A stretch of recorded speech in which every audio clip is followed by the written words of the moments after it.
To say Black Myth Wukong was one of my most anticipated games of the last few years would be a gross understatement. I know they claim this is not a Souls-like, which is perfectly fine, but man, it was similar enough, and I love games in this genre. But to be honest, my hype was getting a little bit out of control, and I don't usually get like that too often, but I've been following this game for the past 4 years since its first trailer, and it was time to answer the question, is Black Myth Wukong able to live up to the hype? I mean, it has quite literally skyrocketed to the top of Steam, surpassing games like Elden Ring, Cyberpunk 2077 to have the highest player count for a single player game on Steam. Now, just so you're aware, this is a review in progress, if you will. I am having ridiculous FOMO because I ended up not getting an early copy that I thought I was going to. I went on a trip to check out some new games the day Wukong released, so I have just been itching to get my thoughts out on this. I got 2 hours of sleep 3 nights in a row just so I could get this video out there, but I will definitely do a full review later. There's so much content in this game, I am just happily taking my time.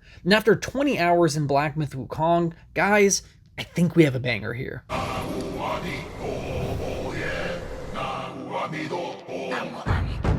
I feel like there should be absolutely no surprise. What I was looking forward to the most out of a game like Black Myth Wukong was the overall bosses in combat. This shouldn't be a hot take. And let me tell you, boy does this game deliver. I've defeated every single boss in Chapter 1 and 2, and the amount of unique designs with their own movesets is absolutely noteworthy. And not to mention even the basic enemy designs. They're just so freaking many. It's insanely impressive. Once the rumor started to go around that this game had around 80 bosses, everyone started to doubt it, saying that there were going to be so many reskins. And let me just put that to rest right now because that could not be further from the truth. The Tiger Vanguard that we saw in the trailers was an absolute standout boss in my opinion. The fight felt like a perfect dance. Awesome music, this moveset was so varied, and I had to time everything to perfection. It was awesome. But what I found really unique is how some of these bosses can change based on how you tackle them. Let me explain. So there was a boss called the Stone Vanguard. Now, you can fight him head on, and he is very difficult, but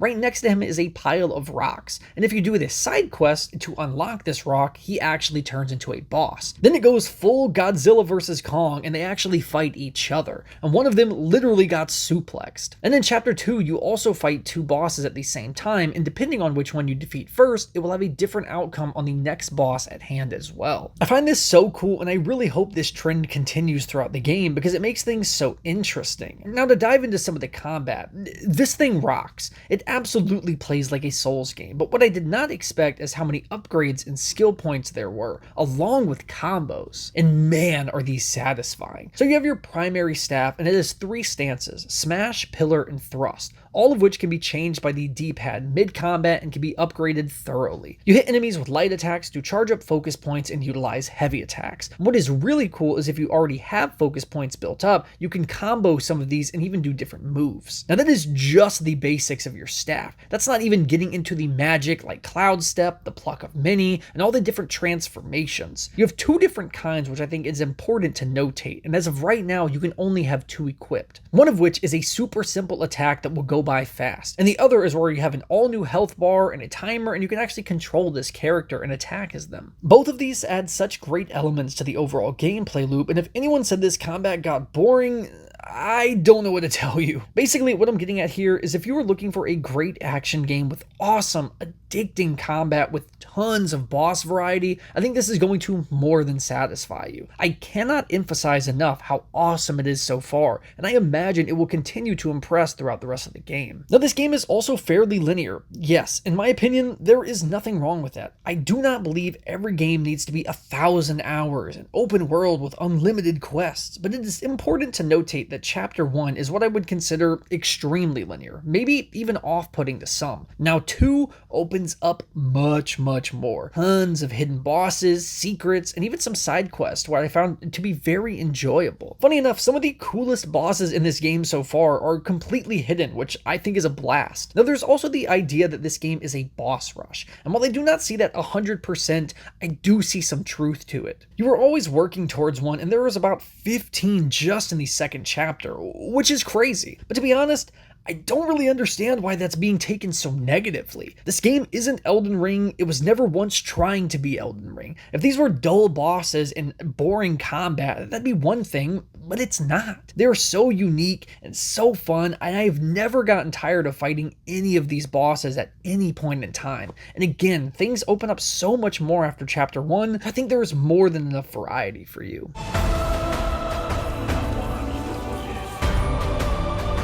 Now, when it comes to the story in Black Myth Wukong, this thing opens up with a freaking bang. I won't say this is the best opening to a video game ever, but man is it up there. Reminded me of God of War 3 in the best way. This game's story is much more in line with something like Lies of P rather than Dark Souls, but so far it is still not the biggest focus, and I definitely wish I was connecting with the story a little bit more than I am, because I think the lore and story overall is so sick. This may change later, of course. Now, what is the most impressive aspect is after each chapter there is a lengthy cutscene telling different parts of the story in relation to Sun Wukong, and the way they are told is crazy unique. Like at the end of chapter 2, it is a freaking stop motion scene, and it was absolutely beautiful. I love that they took a risk here, and I think it completely paid off. Now, I really hope this story does ramp up towards the end though, because again, as of now, the narrative is kind of at the back of my mind while I'm playing this, even though there are some impressive elements to it. Now, difficulty has been something in question as well, and let me just start off by saying, yeah, this game can be brutal, but with a heavy caveat that this game is marginally more forgiving. Many are still arguing whether it's a Souls-like, and I do not think it is. There is no punishment for death, which I think is huge. You gain what is called will from defeating enemies, and none of it is lost upon death.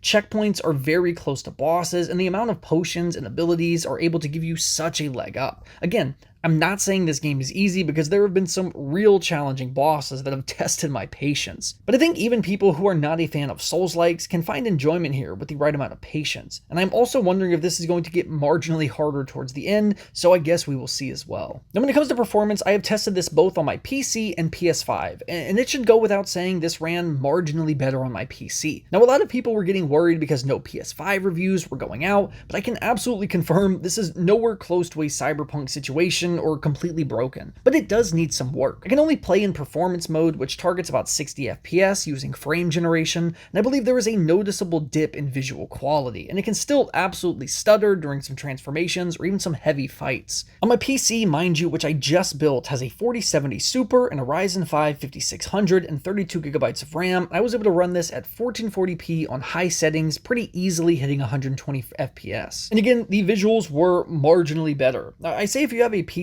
that can run it, it will be a much better experience overall, but I have played a good majority of this on the PS5 and it's still very fun. Again, it just needs some patchings to make it a smoother experience overall.